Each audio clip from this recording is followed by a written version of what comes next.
मंच पर विराजमान श्री जैन आदर्श सेवा संस्थान के चेयरमैन सर, उपाध्यक्ष महोदय, महामंत्री महोदय, प्राचार्य द्वय, स्टाफ साथीगण, छात्र छात्राओं, सबसे पहले भारत देश की 75वें गणतंत्र दिवस की बहुत बहुत हार्दिक शुभकामनाएं। और एक बार मेरे साथ जो बच्चे थोड़े थक से गए, एक बार बोलेंगे भारत माता की जय 3 बार। भारत माता की जय, भारत माता की जय, भारत माता की जय, वंदे मातरम, वंदे वंदे। हमारा देश 75 साल पहले अपना संविधान आज के दिन ही लागू हुआ था हमारे देश में, और इसीलिए यह गणतंत्र दिवस हम मनाते हैं। बहुत ही पावन पवित्र दिन है और ये खुशी की बात है कि 75 साल के बाद स्वराज्य जो हमको मिला था, जो कल्पना गांधी जी ने की थी, लेकिन स्वतंत्र हम नहीं हुए थे। स्वतंत्र, स्वराज्य अलग हुआ था, स्वतंत्र तंत्र हमारा वही अंग्रेजों का था। अब थोड़ा बहुत हमें अपना स्वतंत्र दिखाई देने लग गया, इस पर विचार करने की आवश्यकता है। नहीं तो वही लॉर्ड मैकाले की शिक्षा पद्धति, वही अंग्रेजों के बनाए हुए कानून, जहां जो कुछ परसेप्शन उन्होंने स्थापित कर दिया वही चला आ रहा था। सेनाओं के ध्वज पर कौन से चिन्ह होने चाहिए, हमारे देश की गरिमा, हमारे देश का वैभव कहां दिखाई देता है, वह सब धीरे धीरे प्रतिस्थापित हो रहा है। संविधान के जिस प्रथम पृष्ठ पर राम दरबार स्थापित था, देश का राष्ट्रपति सोमनाथ जाने को तत्पर था,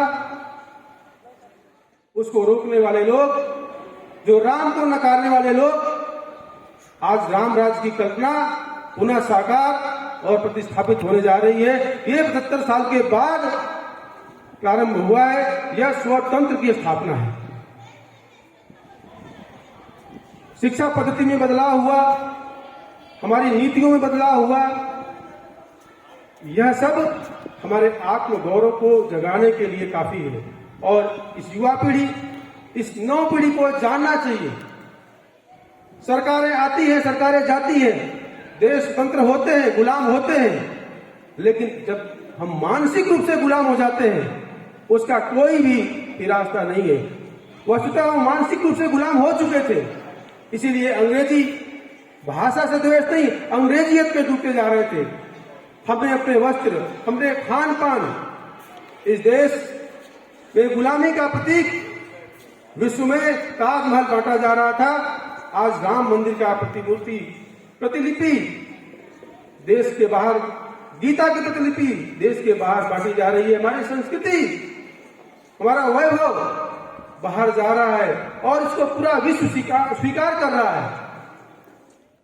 ये स्वतंत्र की स्थापना है। और गणतंत्र सही मायने में तभी बनेगा जब भारत अपनी संस्कृति, जो अनादिकाल से चली आ रही है, जो संस्कार, जो हमारे रग में समाहित है, वह सब प्रतिस्थापित होगा। नई पीढ़ी उसमें आत्मगौरव का अनुभव करेगी। मायड भाषा, नई शिक्षा नीति के द्वारा अपनी भाषा में सीखना, स्किल सीखना। हम नौकरी से नौकर बनते जा रहे थे, बड़ा से बड़ा नौकर, आईएएस बड़ा से बड़ा नौकर ही होता है, उसके बनने की होड़। हम उद्यम की तरफ बढ़े, हम स्वावलंबी हो, हम स्वदेशी को लेकर के चले। महाविद्यालयों में, स्कूलों में अपनी संस्कृति पर आयोजित कार्यक्रम हो, यह सब गणतंत्र दिवस के दिन हमें याद करके, और जहां भी रहे हमारा देश में हमारा क्या कंट्रीब्यूशन है, यह ध्यान रखने की आवश्यकता है। हम परिवर्तन के आदी नहीं है। अभी एक हिट एंड रन नियम आया था, हमने हो हल्ला मचा दिया। जितने लोग युद्धों में नहीं मारे जाते, उतने लोग एक्सीडेंट पे मारे जाते हैं। लेकिन एक नियम लगाया गया, हंगामा हो गया, उसको सरकार को विड्रॉ करना पड़ा। क्यों भाई? हेलमेट हम लगाते नहीं है, सीट बेल्ट लगाते नहीं है, गाड़ी हम तेज चलाएंगे, ये स्थिति होगी। और अगर किसी ने रोका तो मेरे पिताजी थानेदार हैं, मेरे ताऊ जी का संपर्क विधायक से है। ये जो मानसिकता है, ये अनुशासन जो है, जितना डिसिप्लिन देश में रहेगा, संस्थान रहेंगे, उतना ही देश आगे बढ़ेगा। तो आप सबको बहुत बहुत शुभकामनाएं। श्री जैन आदर्श सेवा संस्थान में 3 संस्थाएं हैं। पीजी महाविद्यालय में इतिहास और भूगोल स्नातकोत्तर स्तर पर पिछले साल प्रारंभ हुआ था और यहाँ पर उसका सेंटर भी है। यूजी कॉलेज में लगभग 3500 बच्चे स्वयं पाठी के रूप में परीक्षा दे रहे हैं। 29 तारीख से परीक्षाएं प्रारंभ होंगी। स्कूल में पिछली बार जो संख्या थी वो डबल हुई है। और मेरा आग्रह, जो अभिभावक बैठे हुए, हमारी जो टीम है स्कूल की, पूरी कर्मठता के साथ लगी हुई है पठन पाठन सह शैक्षणिक गतिविधियों में, तो यह संख्या और दुगुनी होगी। चेयरमैन साहब का हमेशा सहयोग रहता है। हमारे जो बीएड कॉलेज है, वहां पर जो शिक्षक साथी है, प्रार्थना सभा से लेकर के माइक्रो ट्रेनिंग से लेकर के बच्चों को क्या सिखाया जाए महाविद्यालय में, तो हमारी जो पूरी टीम है वो लगी हुई है कि यह जो संस्थान कभी बहुत ही गौरव का प्रतीक था और थोड़ा बीच में जब हम सत्य को स्वीकार करेंगे तो आगे बढ़ेंगे। आज के अवसर पर यह सुंदर कार्यक्रम बनाने वाले, प्रस्तुत करने वाले पूरी टीम, सांस्कृतिक समिति, पीटीआई सर, जिन्होंने इतना सुंदर बच्चों से कार्यक्रम करवाया, और आप सभी को बहुत बहुत साधुवाद, धन्यवाद। देश हमें देता है सब कुछ, हम भी तो कुछ देना सीखे। यह भावना रख करके यह राष्ट्र तभी रहेगा